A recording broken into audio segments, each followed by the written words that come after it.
What's happening here is not a failure of commitment. Most CHROs and HR teams that are running these programs, they're genuinely trying to build something.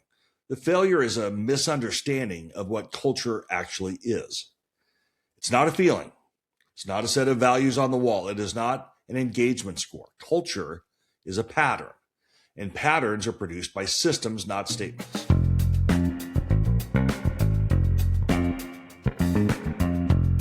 Well, hey there, senior leader, and welcome to the Talent Sherpa podcast. This is where senior leaders come to rethink how human capital really works.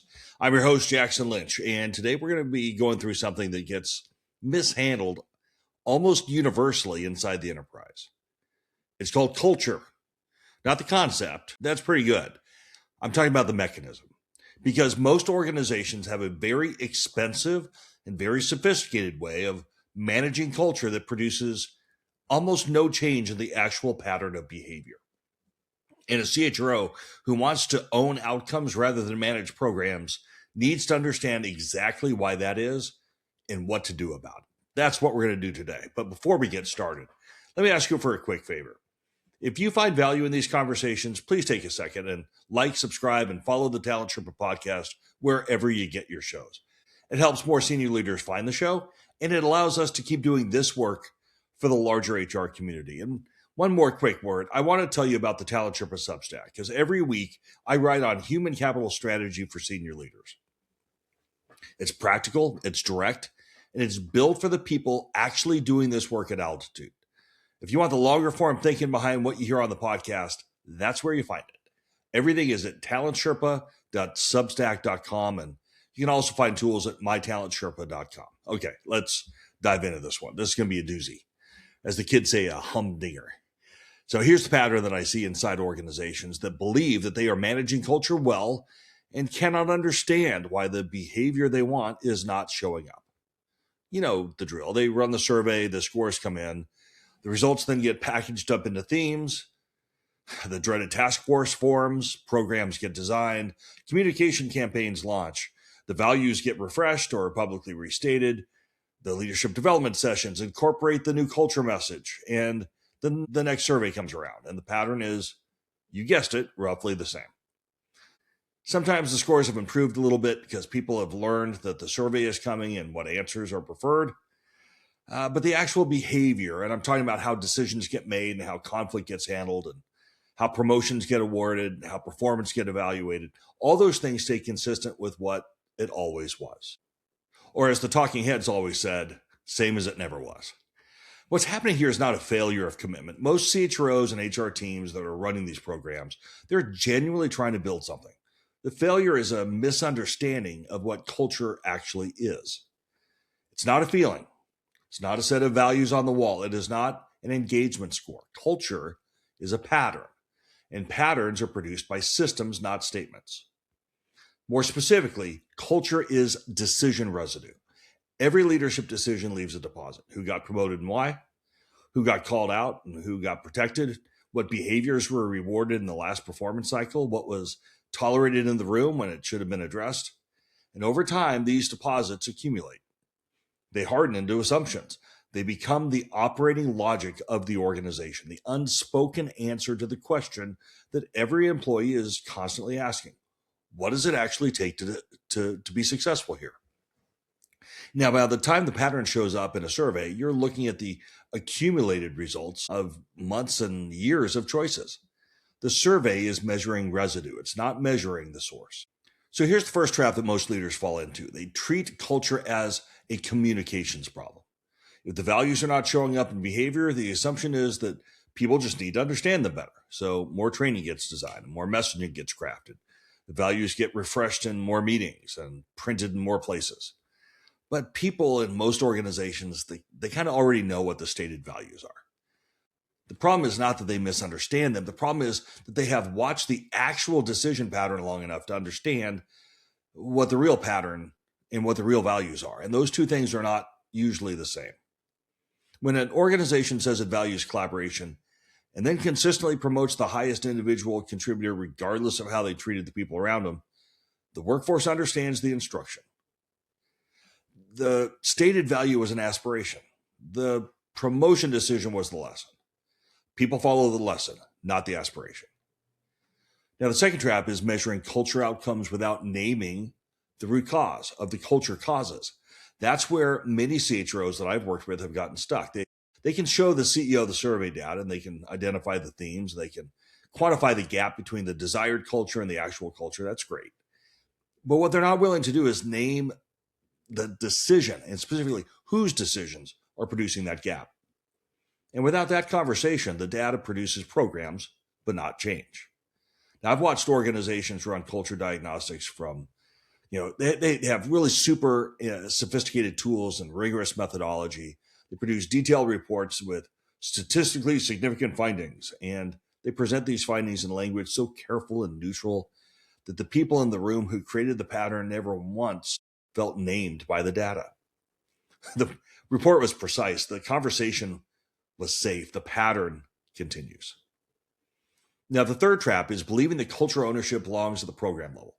Culture initiatives, values campaigns, listening sessions, look, they're all useful, but they are not culture ownership. Culture ownership is the willingness to make the pattern visible to the people with the power to change it and to stay in the room while that conversation is uncomfortable.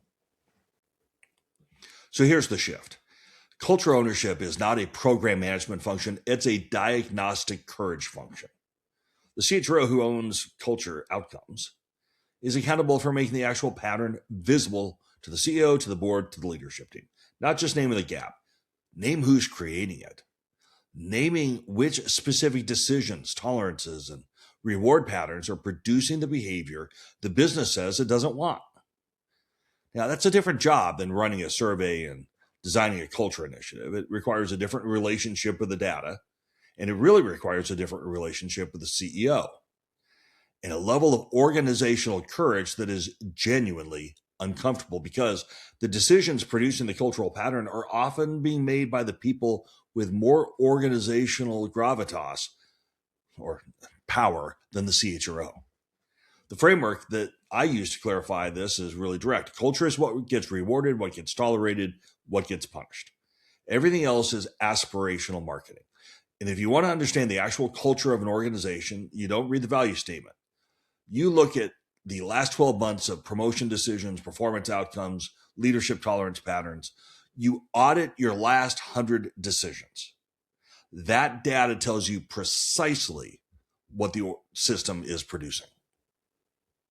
And the CHRO who owns the outcomes is the person responsible for making the data legible to the people who can change the pattern, whether that is a conversation that's easy to have or if it's not.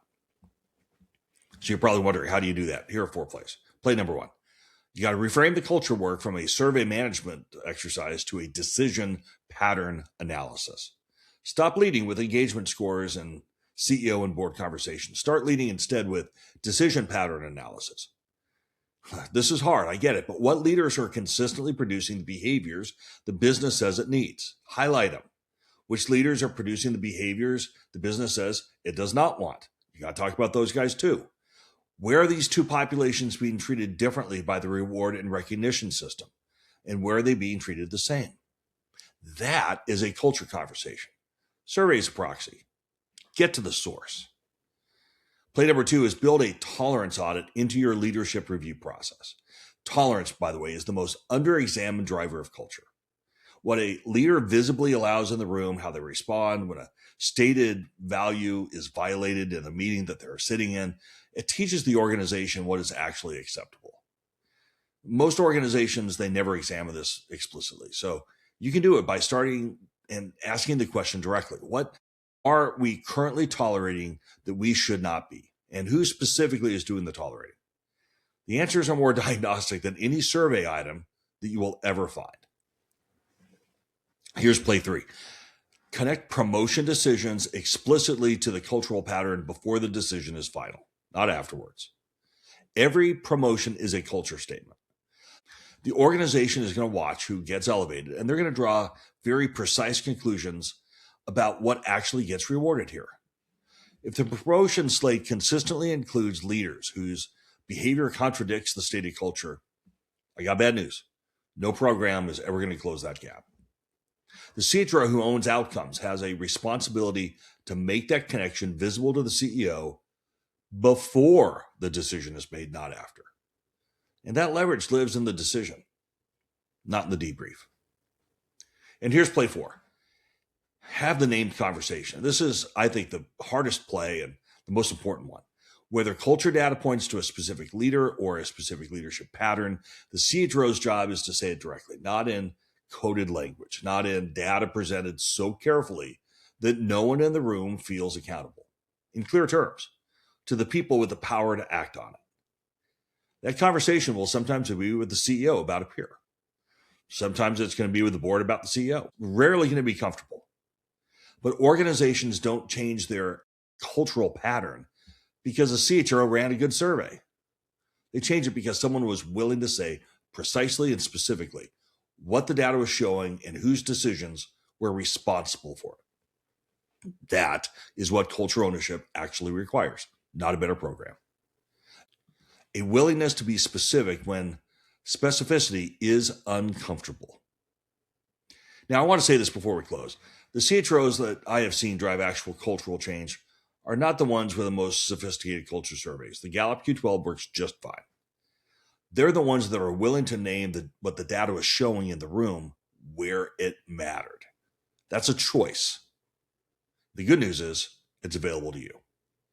And if there's one thing I want you to carry out of this episode, it's this. Culture is not what you measure. It is what you're willing to name.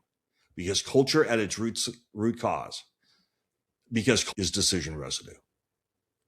Now, I want to say thank you for spending some time with me today. And I appreciate you being a part of this community of senior leaders who want to rethink how human capital really works. And a shout out this week to Sarah from Minneapolis. And I want to thank you for listening, whether you're tuning in from Houston, Texas, or Toronto, Ontario. The community here keeps growing, and that is because of you. Now, if you're thinking about how do I apply this in my own situation, let me point you to a couple of resources. If role clarity is where you want to start, and it usually is, check out getpropulsion.ai. They have AI teammates who enable your leadership to focus on the work that actually drives business outcomes. And if you're a first-time CHRO or you're preparing to step into that role, I'd love to work with you. We have built practical tools to help you make that impact from day one. You can find everything, including the price list, over at mytalentsherpa.com. So until next time, keep raising the bar. Keep naming what the data is actually showing. And keep on climbing.